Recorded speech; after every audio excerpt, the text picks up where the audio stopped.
Are BJP? Yes. Jijong BJP.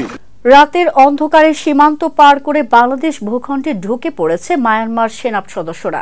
এমনই শিরোনামে সংবাদ প্রকাশ করে ভারতের গণমাধ্যম দ্য হিন্দুস্তান টাইমস ৩ জানুয়ারি শুক্রবার প্রকাশিত সংবাদে দাবি করা হয়, এবার বাংলাদেশে অনুপ্রবেশ করলেন মায়ানমার সেনার 12 জন সদস্য। ঘটনাটি ঘটেছে বান্দরবানে। রিপোর্ট অনুযায়ী বৃহস্পতিবার স্থানীয় সময় রাত 8:45 নাগাদ মায়ানমারের এই সেনা সদস্যরা ঢুকে পড়ে বাংলাদেশের বান্দরবানে। অনুমান করা হচ্ছে আরাকান আর্মির তাড়াতেই প্রাণ বাঁচাতে বাংলাদেশে অনুপ্রবেশ করে মায়ানমারের এই সেনা সদস্যরা। তোমরো খাল পার হয়ে ভাজা বুনিয়া গ্রামে গিয়ে পৌঁছায় মায়ানমারের এই 12 জন। তারপর গ্রামবাসীরা খবর দেয় বিজেপিকে।